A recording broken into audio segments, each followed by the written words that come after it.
Hamas released 3 more Israeli hostages. Video shows preparations underway in Gaza ahead of the transfer. The 3 men were taken hostage during the Hamas-led October 7th attack on Israel.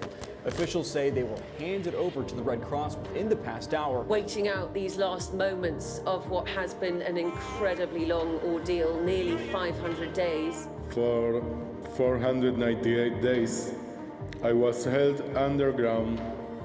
Our days were filled with fear, pain, and the unknown. The fight to survive and the mental torture were present every single second. What we do together now can be the difference between despair and hope. I feel an even greater responsibility to live with purpose.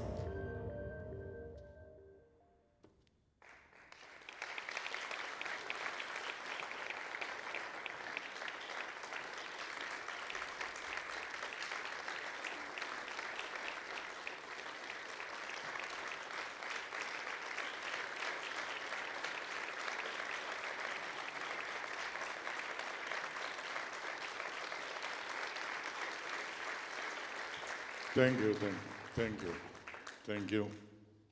Good evening. Thank you for hosting.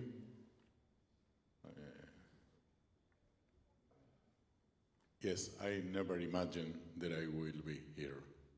It's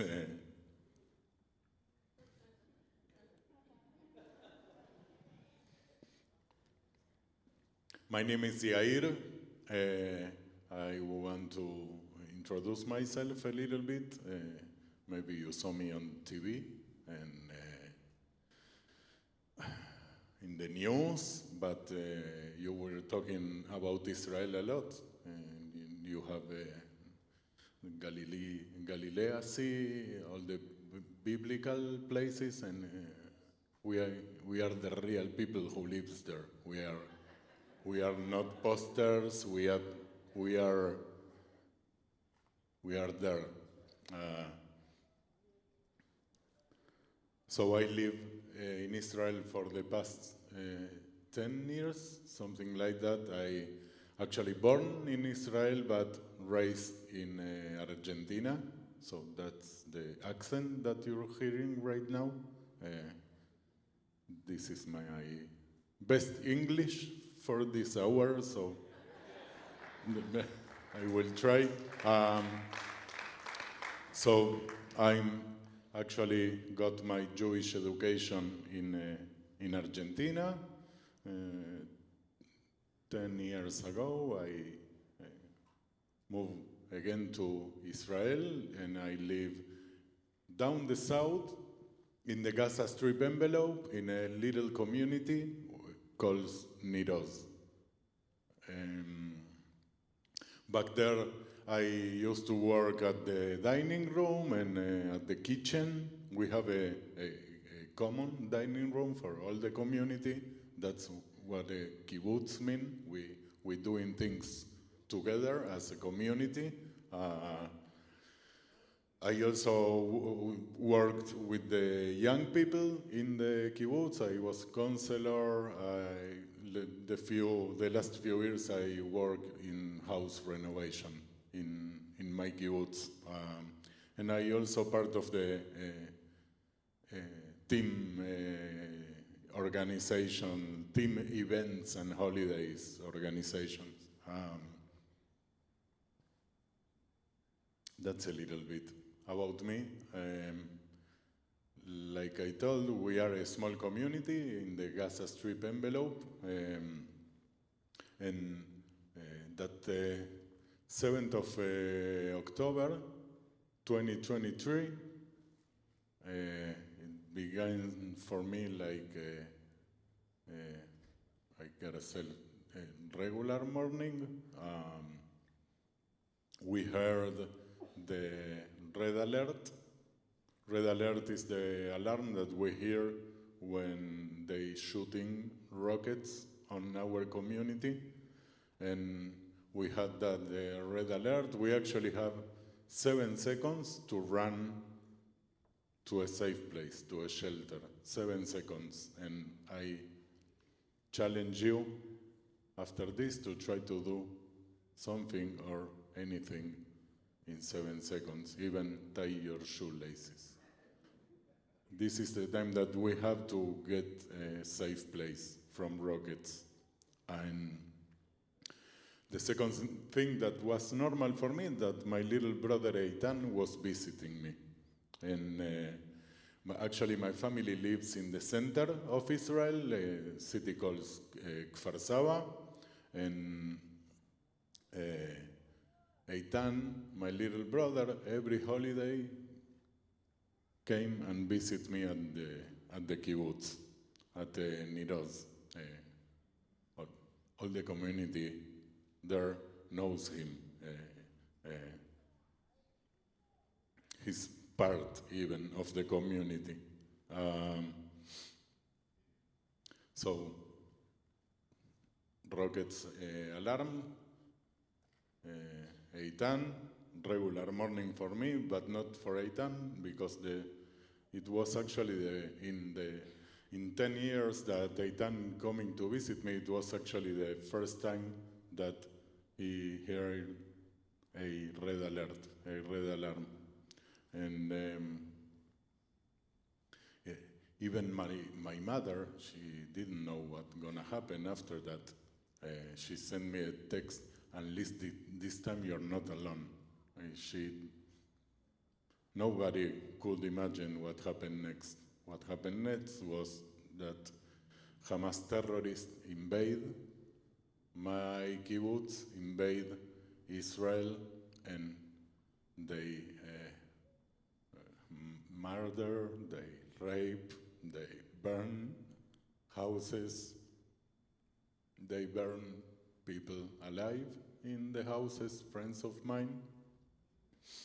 They kidnap in my little community, 1 of every 4 people or get kidnapped or get killed or killed and kidnapped or kidnapped and killed during captivity.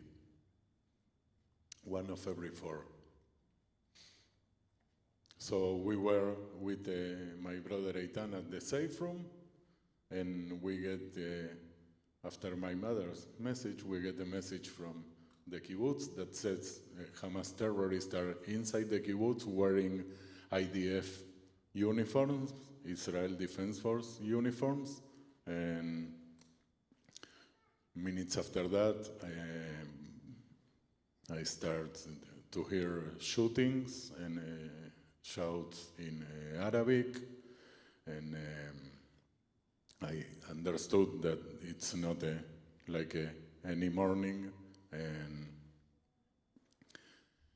few minutes after that, they were in my house, and they came to the safe room. I was in the safe room with Eitan, and they tried to open the door. I started to struggle with them, with the handle.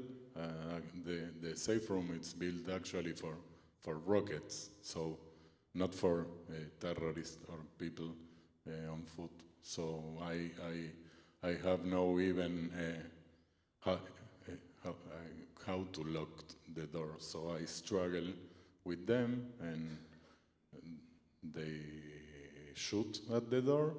It's not a bulletproof door, and the first bullets went like half of an inch of my brother Eitan head, and then I just decide my first decision to open the door and came out with my hands up.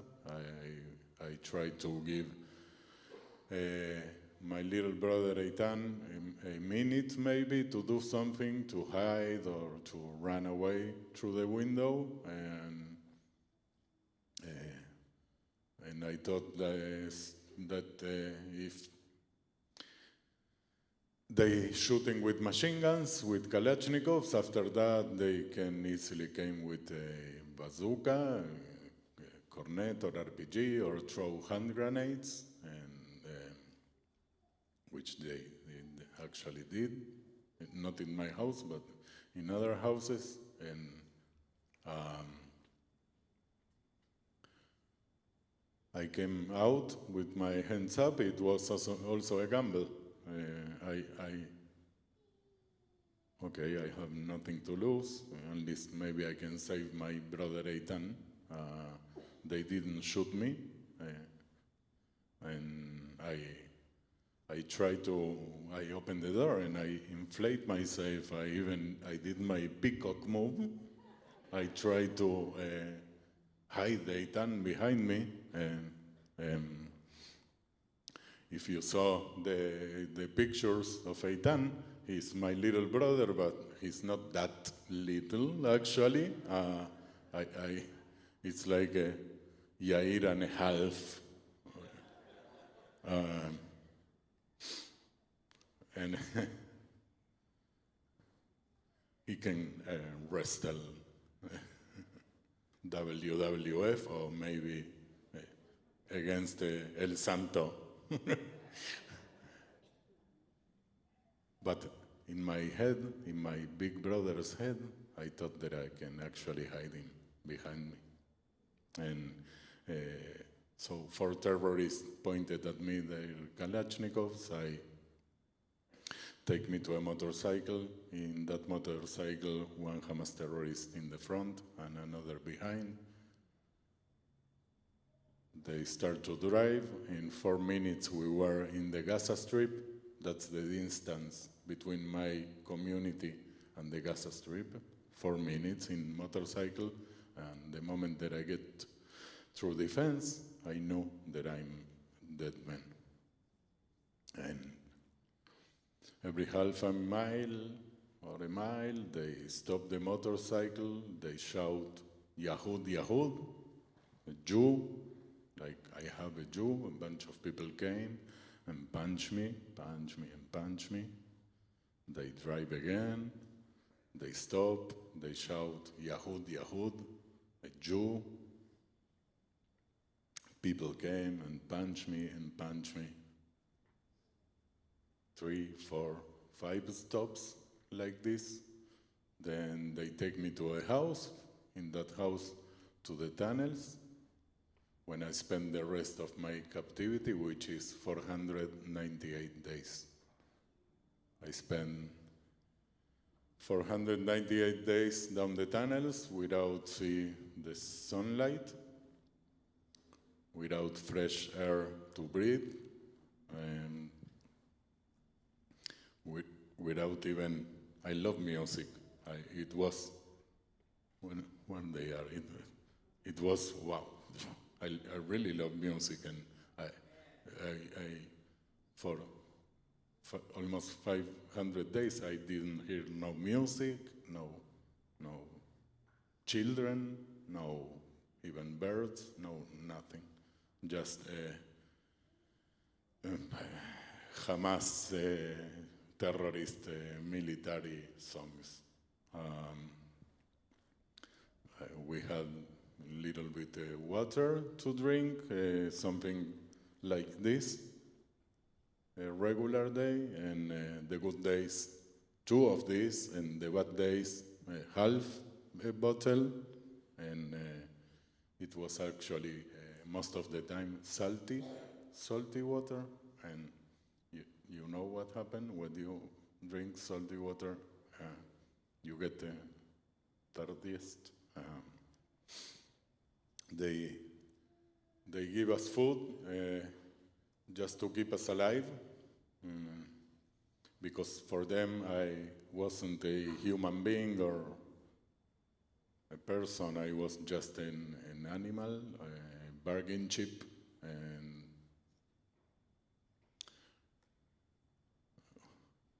we had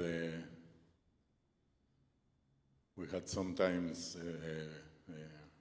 rice with some kind of canned meat, and we eat in a big plate all together.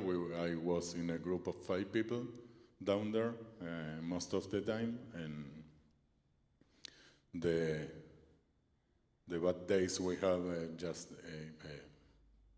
a memory of a meal, and the middays we had a pita bread, you know, a pita bread with a few beans or hummus to eat, and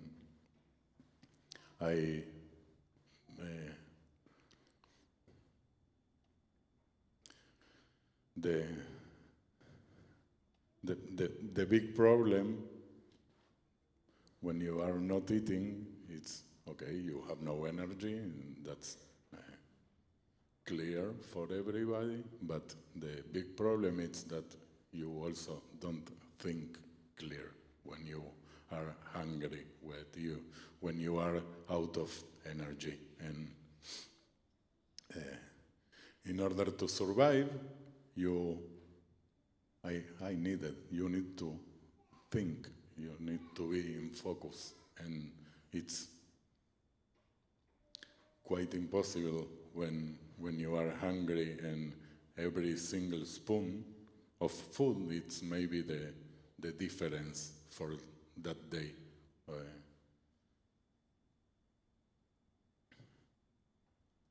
So a few times they give us cookies, some cookies.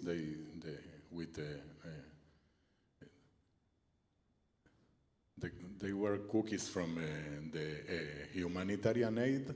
They stole the humanitarian aid, and they gave us sometime the cookies. There was like a children picture in the cookies, so that how we know that it's actually for children. And I have sugar problems, pre-diabetic, and I cannot eat the cookies. And I was every time try to trade the cookies, change the cookies for anything else.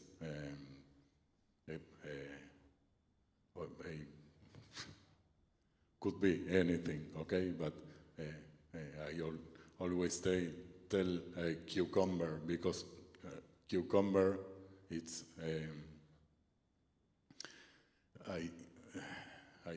I remember the price is like 80 cents, right? In the supermarket, in the grocery store.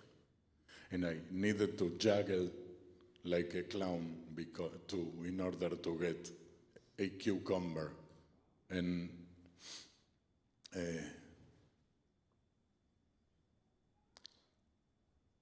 I even remember the smell of the cucumber.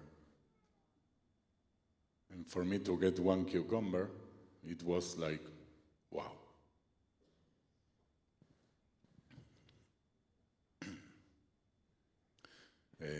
I was in different types of tunnels. What you see right now, it's like the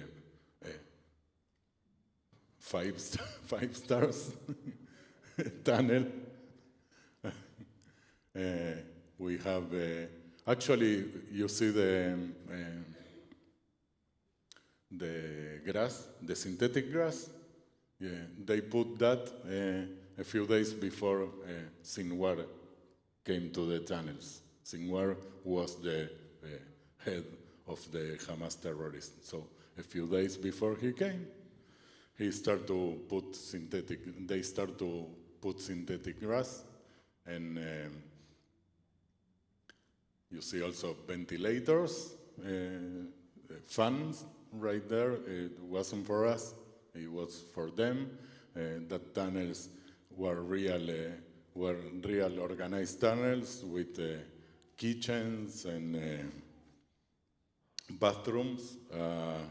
And sometimes they let us to use the bathroom, and but sometimes in another types of tunnels that you also may know, like the gray tunnels with just cement on the side, and just dirt. We slept there, just in the dirt, and actually our bathroom was that plastic bottles that you seen, and a few steps of where we were sleeping, so it's actually like you sleep in the bathroom, and it's in some point it's crazy, but your body learn to not try to not urinate or to go to the bathroom,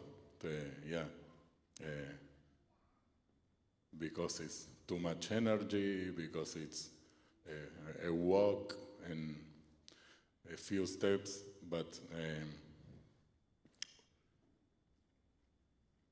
we spend a few times like this, also without showers. A shower could be 2 weeks sometimes one shower a month, sometimes one shower in 2 months, and but we were a group of 5. If no one gets a shower, so we are all smelly. So it's the same. You cannot tell. And showers sometimes were just a plastic bottle and a bucket. In that bucket you try to do the laundry. We had like most of the time 2 t-shirts, 2 trousers, 2 pairs, 2 underwear, and without shoes most of the time. No, all the time without shoes, and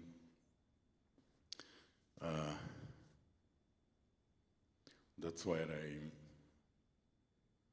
actually right now have a list of physical problems, but because you sit a lot of time, but I usually said that physical problems, okay, I can deal with that or not. But the real problem was the constantly mentally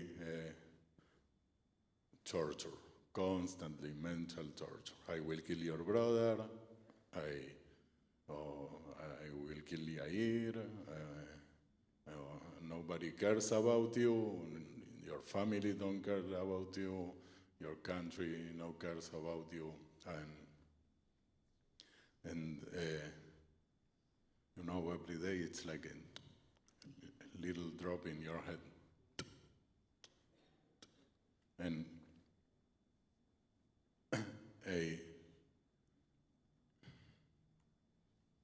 we try to little bit joke with them in order to empathize, maybe to get a little bit more food, or maybe to get just a good morning, a Sabah el Khir, because after months that you are in captivity, and before you ask me about human action, if we had or we hadn't, a man who comes and tell you good morning, it became like a wow, like just good morning. So we were in a group of 5, and someday they came and they told us that 2 of us were getting released. We need to choose. They made us believe that we need to choose who getting released. And as you see there in the photo, they gave us like 4 days, 5 days like this, and the amazing is everyone says another 2 names. They asked me, I told Eitan and Sagi need to get released. They asked Nimrod says Eitan and David need to get released. But we know, in our hearts, we know that it will be maybe the last time that we see each other. And we actually knew that we cannot believe that we're actually getting released. So we agreed that the one who remains in captivity will try to watch the TV to see the ceremonies. They used to they did crazy ceremonies before the releases, and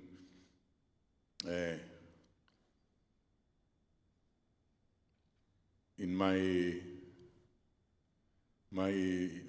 the day that I get my release, my freedom back, it was actually the worst day of my captivity, because I forced to leave behind my little brother, but a week after that, I started to advocate to get the freedom of all the captivities, all the hostages. I just joined my family. My family started to advocate something like the 9th of October. And a week after I get my freedom back from the hospital, with the Forum of Families, we fly to the United States here, right to the White House, that's the Capitol, right? No, I've been actually in the White House. Yeah. So, yeah.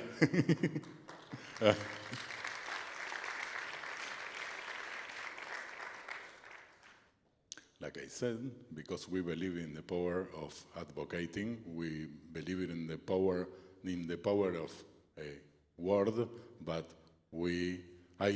right now I'm one man with a microphone, just one man, and the reason that I'm doing that, this is that I need to amplify my voice. So after I finish to tell my story, it will be also yours. You can use it, you can tell, you can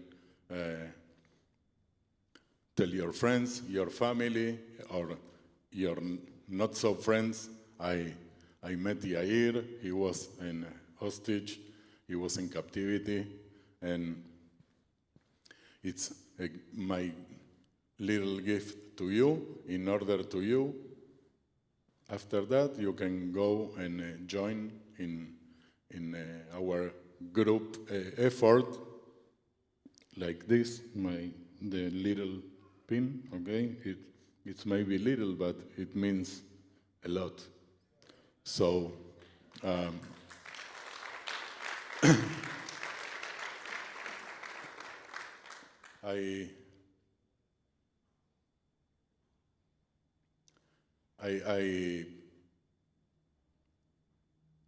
it's impossible to condense 500 days of captivity, but it's even more impossible to condense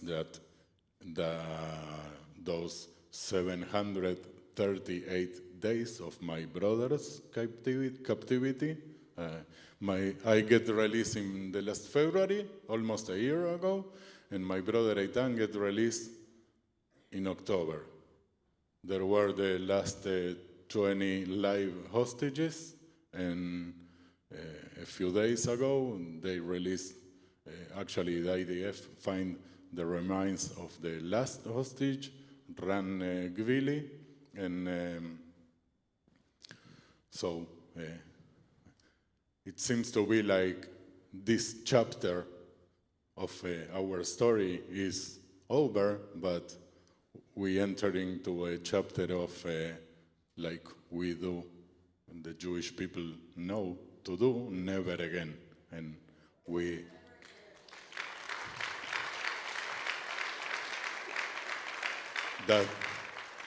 that's why I will ask you again ask you and thank you for your support, your praise, and in the past, Israel, the Jewish people needed the support. In the present, we need the support, and in the future, we also will need the support. So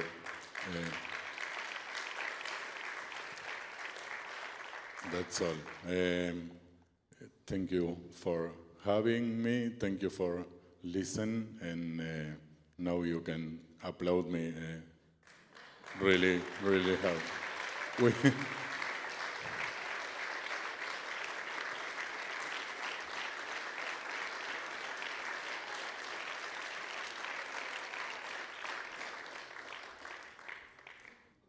Thank you, Yair.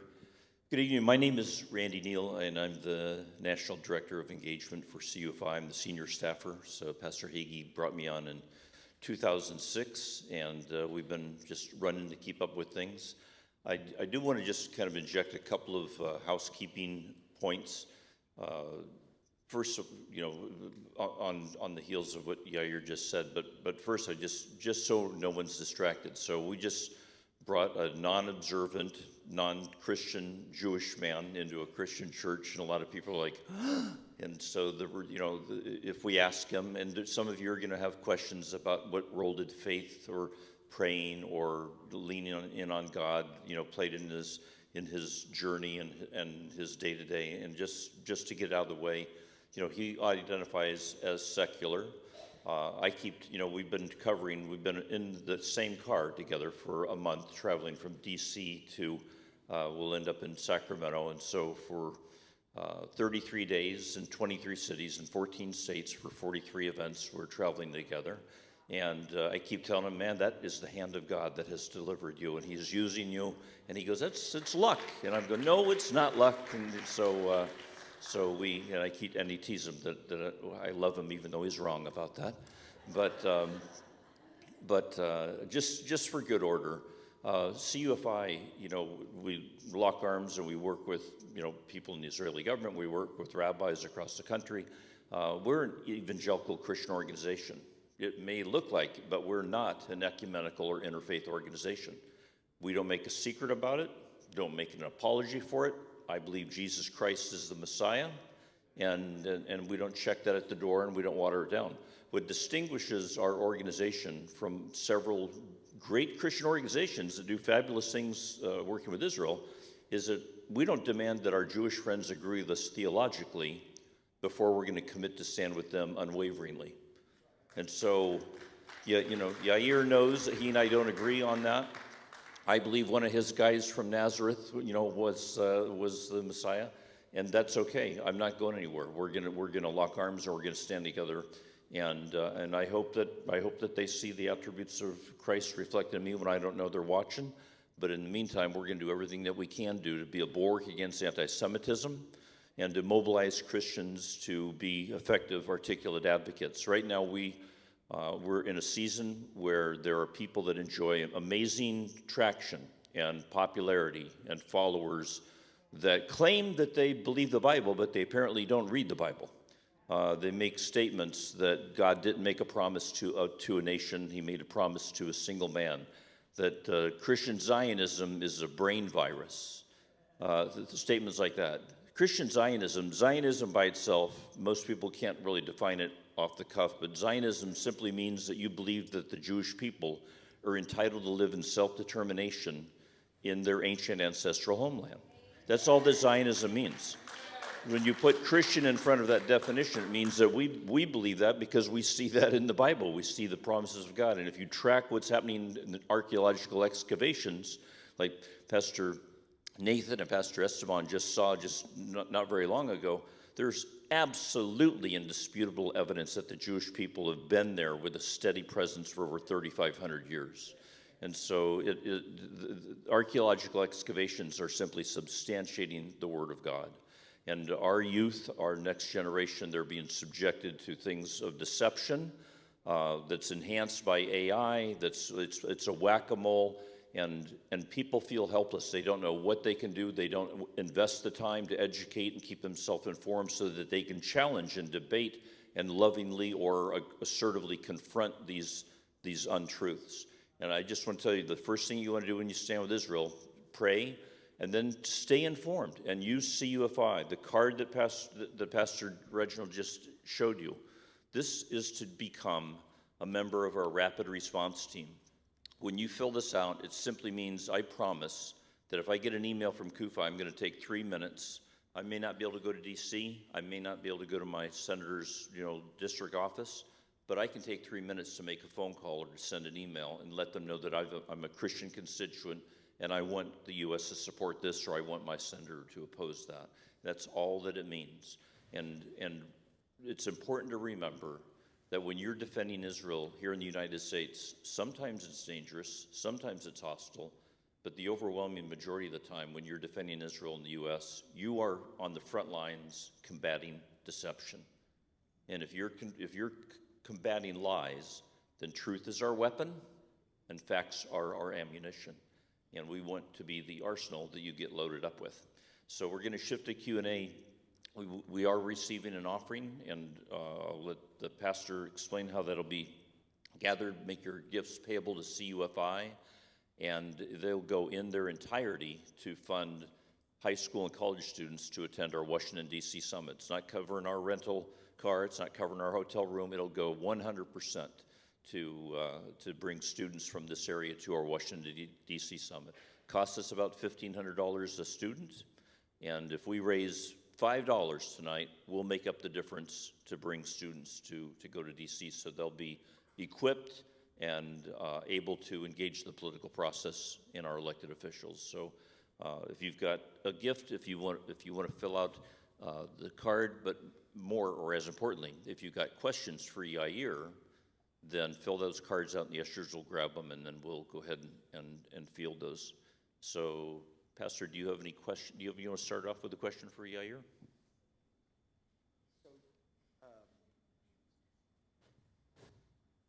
If you have filled out a card with the question, just hold it up and our ushers will come around and grab that card from you. Ushers, if you can grab the cards, please gather them. You can bring them up here to Randy and he can field those questions.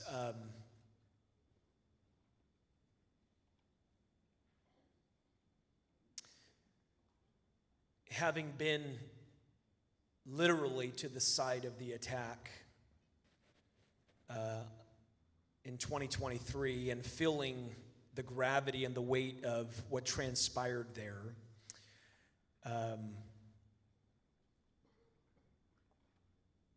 what can you say to people who might think that that was an organized attack and allowed by Israel? Well, I have my story. I'm telling my story, and we're combating, like Randy says before, a lot of lies, and in the media, in the news, in TikTok. So it's unacceptable for me to listen something like that.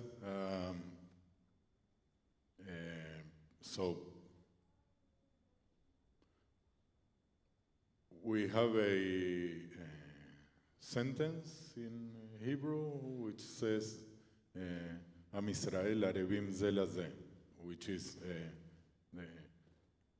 Jewish people are responsible one of each for each other, and that's like that forever and ever, and all over the world. So that's it. While we were there, we were actually briefed by a female operative from the IDF, and she shared with us all that Israel is doing to help everyone that is in Gaza actively on the strip. They're dropping pallets of food and supplies, and they're also giving information about any sort of military action that would transpire. They're giving a pre-warning, essentially, letting people know that something is going to come and allowing people in. The question was asked by some of the pastors, or actually it was sort of brought up that, what other army would do that? Who gives a foreword or a forewarning if you're in an active war that was going to take place? And so kudos to Israel for doing that, allowing time for people to vacate the area before an attack actually took place. What happened is, actually happening all the time, is you see Randy can explain that better, but you have Hamas terrorists in a building. They're using buildings, they're using schools, they're using hospitals as a terrorist base. And so that's why IDF throw that, how is it, pamphlet, flyers, yeah. Yeah, it is very, well, now Hamas is fairly well defanged, but when they were in their heyday, it was common practice for them to use a school or a hospital or a mosque as a launching station for missiles, and they were hoping that Israel would retaliate and respond, and then they would have great footage that would be covering. It's also important, when we talk about the deception, the misinformation, it's also for us to realize that Israel removed all of the journalists out of harm's way during the retaliation in Gaza. The only media that you had in there was Al Jazeera from Qatar, which is the sugar daddy for Hamas. It would be the equivalent of having the SS do all of the fact-finding and reporting during World War II. It's absolutely absurd, but yet the media would take, it'd be Al Jazeera, and it was also the Gaza Ministry of Health, which was also Hamas. Okay, good. Here's your question. How has your experience changed you? So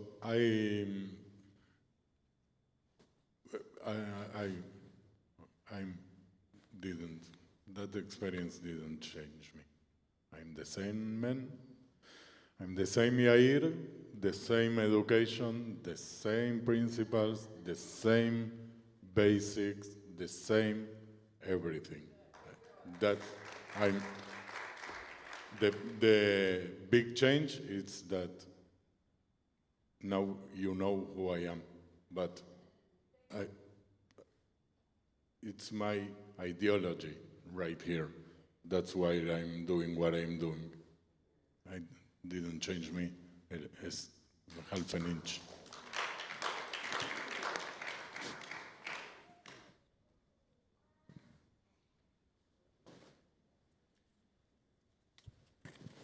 Another question. Did you experience any acts of kindness at all from the terrorists that were watching over you? There was, but it was a few times. If I have experienced,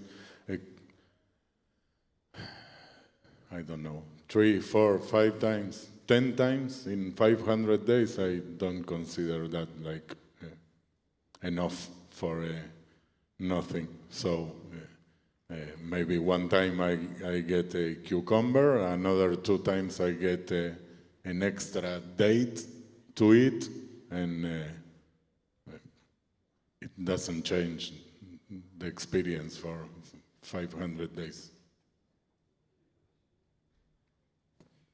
Another question. So, how is your brother doing? He was in there longer. How is he doing? He's okay, and step by step, he's doing rehabilitation.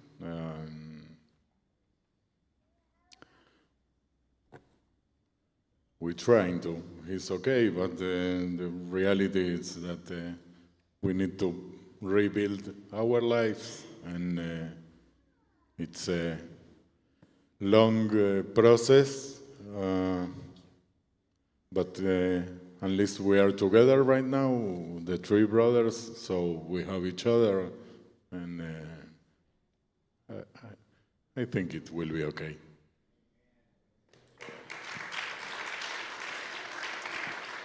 So during your captivity, what helped you hold on to hope when everything around you was so dark and so sad? What was it that you might have thought about? Well, if you listen, I try to keep my humor. Actually, the humor made me going through all that journey. Also for Eitan, we in our family we believe in the power of humor. Humor is healing for us, so we try to with the humor, and you always think about the family, about the friends, and but the humor keep us sane, and it's even now I try to joke about that because it's like therapy for me. Okay, another question. So how was it meeting President Trump?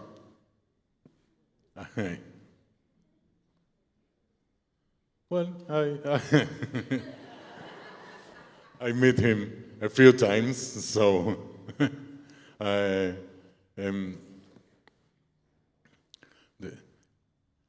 actually he received us like we are. I don't know. It's hard to explain. Like we are actually part of the country. All the, not just Trump,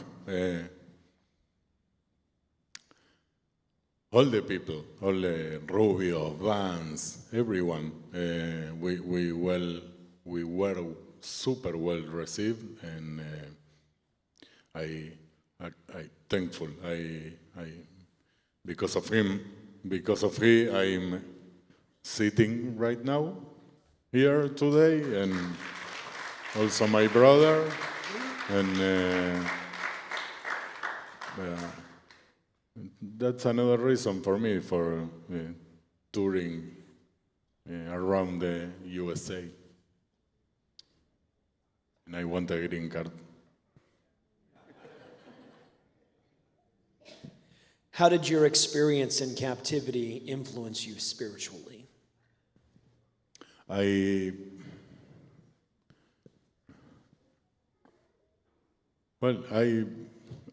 think, like I said before, I have the same beliefs that I always have, and I believe that the experience just make my beliefs stronger.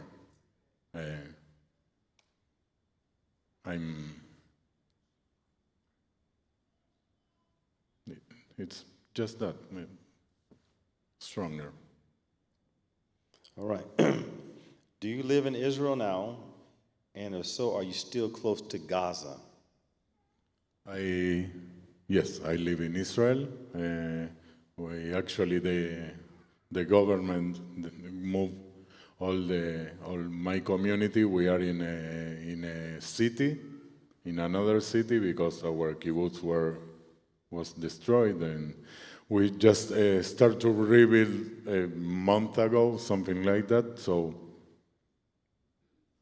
it will take something like 2 years to rebuild the kibbutz.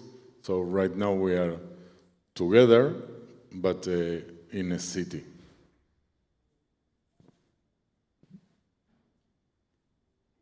What do you see in the future, Israel living with its Arab and anti-Semite neighbors? Is establishing a plan for peace realistic? I believe in peace. That's the reason that I lived where I lived, in the Gaza Strip envelope. And a few years ago, like 20, 30 years ago, the people of my community went to shopping at the market in Gaza. So we believe in peace, and that's I also want to believe that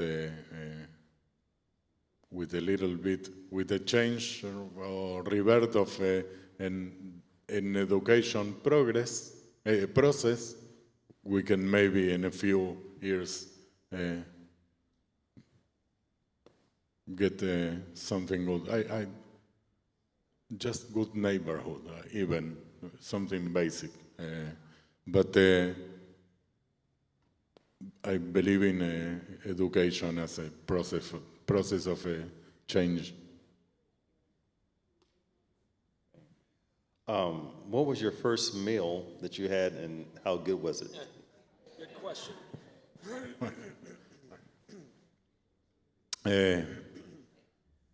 Actually, for me, it's not that important. The food, for me, it's more important who sits with you at the table. So, I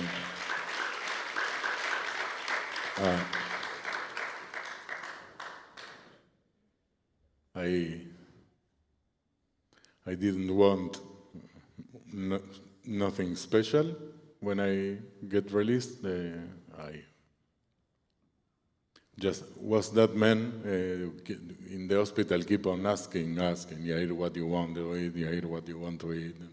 And after 3 days, I told him, just bring me some cheese. And so he bring a beautiful plate of cheese. I like cheese, yeah.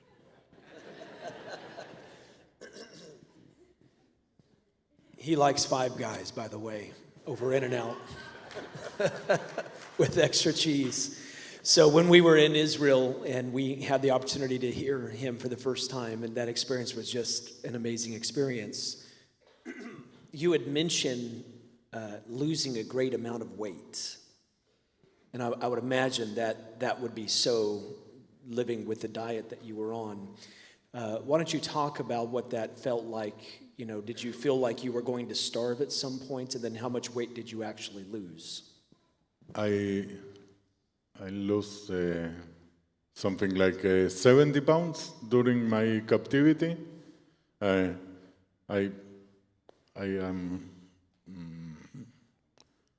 been this time for like I'm a month. Okay, I came here for a month. I'm touring with CUFI, and I already gained 10 pounds. Yeah. Thank you. In and out.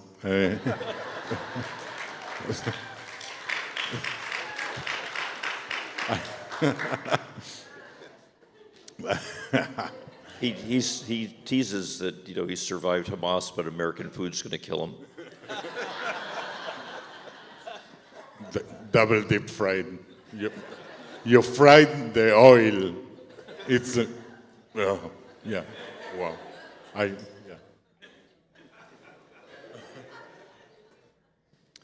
Okay, so what would you say to this younger generation, young people, who are so swayed by podcasters and influencers? What would you say to these young people? First of all, I love to see young people in the crowd. With all the respect for us, the adults, we need to pass the torch to educate the next generation. So I told my story, and you can use that, but you have tools at CUFI, at CUFI, you have tools, and you can join, you can explain better than me the ways to join, and you can, maybe you saw in TikTok something, or in Instagram, and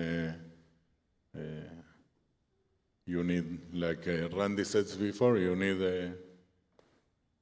to learn a little bit in order to respond that lies.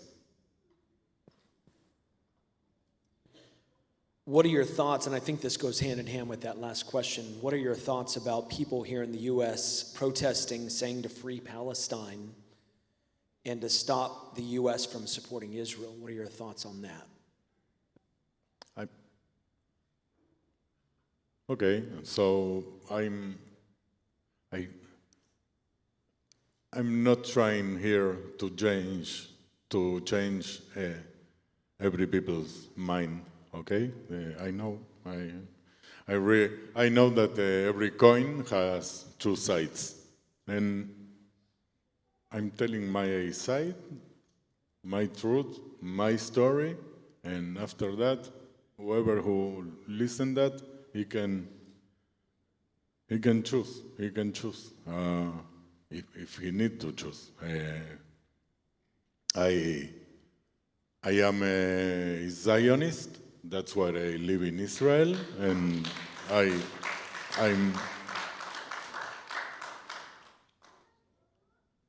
believe in peace. That's why I live in Israel, and I have no problem to live with other people. So my doors are still open for a. We're getting close to the end, and we can't answer all the questions. And this question here is a little theological, and Yair is not a theologian, but I'll kind of paraphrase this. I think that might be more digestible for him. You know, basically referring to Ishmael being Arab, coming from Abraham, and then joining with Isaac, his brother, to bury their father. But the question basically, why can't Israel and the Palestinians live side by side, in your opinion? I want to interject that because we're not going to answer that question, in this session. There's a book that's available. We might even have some for free. They should have been delivered, but it's called "The Understanding the Middle East Conflict" that CUFI just released, and I highly recommend that. There's obviously Ishmael and Isaac makes it a family feud, but just to give you a spoiler alert, much of what we're seeing in the conflict isn't an Ishmael-Isaac issue, it's an Amalek issue, the grandson of Esau, and being robbed of his birthright. And so the hair on my arms is standing up as I just even mentioned that right now. And so it's extremely, the understanding the conflict is extremely complex. The solution, the root of the conflict is elementary. It is Arab rejection to recognize a Jewish state. That is the root of the conflict. The Jewish people have been willing to recognize a Palestinian state from day one. They give and they give and they give. But if the state was the size of a postage stamp, it would still be too big. There's been no desire, there's been no pursuit for a Palestinian state. There's only been pursuit to annihilate the Jewish state. That is the root of the conflict. So we're not going to solve world peace and stuff tonight at this session. I do want to tell you, on October 8th and 9th, Yair was trying to figure out if Eitan was still alive. Well, we had hundreds of college students at dozens of universities across this country that already had their Arafat kafiyas, and they already had their Palestinian flags, and they already had their talking points that it was CGI and that Israel did it, and that Hamas, are freedom fighters. And when it was all substantiated with the GoPro videos, or even more depraved and barbaric, Hamas was using the fingers of their victims to open up their social media platforms or their face to unlock their phone so they could live stream the acts that they were doing.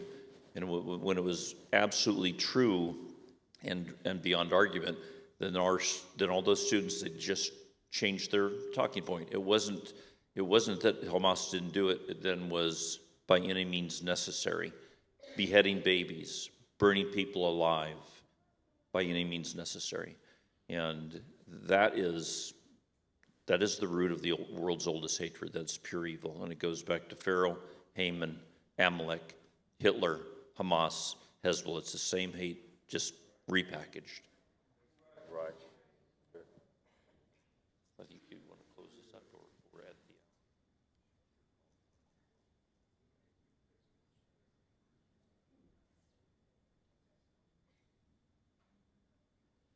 the So we try to not get into the politics so much, but this is for Yair, and it's: do you support America's plan for rebuilding Gaza with U.S. guidance? Do you support America's plan, the Board of Peace? It's expanded from Gaza to kind of replace the UN Security Council now. America's plan for rebuilding Gaza with U.S. guidance. I'm up for peace, okay? So if it will bring peace, I'm up. If you have a better solution, I'm up. But we need to try something. And I cannot tell. It doesn't matter even what I think. I don't know why you're asking.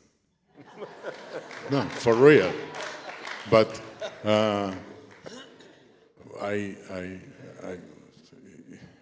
if it bring peace, so be it. But we need to try something. I want to lob the ball in your court. We will have sponsorships this early before our DC Summit in July. We have sponsorships for high school students, for college freshmen and sophomores. We can't award a sponsorship if nobody nominates a student to receive one. So if you are a student or you know a student, get that information to Pastor Nathan or to Pastor Esteban if you're from their church. They'll get a hold of Dr. Woods, and we will pull the strings and grease the skids. It's a life-changing, door-opening opportunity for a young man or woman. And if you know somebody that deserves to be invested in, this is a great opportunity for that. And so we'd be honored to sow into them. CUFI covers the air flight and the hotel and most of the meals for the college students and high school students. It's life-changing for them. Let's give Yair a hand clap and thank him for being here. And recognize what he's gone through. And we recognize that the Lord's hand was upon him. Amen. So that he could bring us his testimony. And we thank the Lord for you. We thank the Lord for you. Amen. In the book of Hosea, the Bible says, "My people are destroyed because of lack of knowledge." We need to be educated on this matter.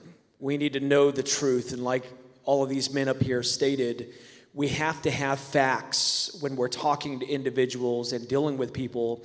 We don't need to come with aggression. We just need to come with the state of facts. And what we heard here today is a firsthand account of what transpired on that day. And as he said, this is his testimony. He's not here to convince you, persuade you. He's simply here to share with you what happened on that day. And I thank God that he helped him to get out of that situation alive, he and his brother, amen, so that he can come and share the facts of that day with us here tonight. Amen. What I'd like to do is I'd like our ushers to bring up a basket. There's also a graphic that will go up on the screen. It has a QR code. If you would like to sow, the way that we say it in church, I'm going to say it here. If you would like to sow into this ministry, you would like to sow into CUFI, and I can tell you everything they do is first class.